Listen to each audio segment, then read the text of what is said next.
شفت روحه بتطلع. شريف منير يكشف تفاصيل اللحظات الأخيرة في حياة طارق عبد العزيز. ازيكم يا أحلى متابعين، يا رب تكونوا بخير. اللي أول مرة يتابعني ما ينسانيش باللايك، يشترك في القناة ويفعل زر الجرس عشان يوصله الجديد والترند. كشف الفنان شريف منير كواليس اللحظات الأخيرة للفنان الراحل طارق عبد العزيز أثناء مسلسل وبقينا اتنين. وأضاف شريف منير في مداخلة هاتفية مع برنامج الحكاية مع الإعلامي عمرو أديب: كان عندنا تصوير النهاردة في فيلا بأكتوبر الساعة 11 صباحا، وطارق كان بيلعب شخصية شريف، وكان موجود وفي حالة تألق عالية جدا ونفسية جيدة ونشيط وبيضحك وبيهزر، وكل حاجة كانت ماشية بشكل طبيعي.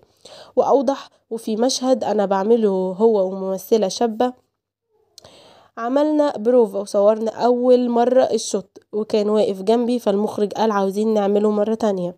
وتابع المخرج بيقول أكشن لطارق تجاهي، وشفت لونه بيروح وسند عليا وقعد على كرسي وقال لي مش قادر أقف على رجلي وجسمه صفر وفجأة أبيض وجسمه سقع، وحاولت أدلك له قلبه ولقيت عينه مرفوعة لفوق وفتحت له بق القميص وجيت اسمع ضربات قلبه ما سمعتش حاجة. وأردف قمنا بنقله للمستشفى، ولما رحنا الدكاترة قالوا لنا انه جه المستشفى متوفي، وانا شفته وروحه بتطلع. إنا لله وإنا إليه راجعون. وبكده وصلنا لنهاية الفيديو مع حضراتكم، مع السلامة.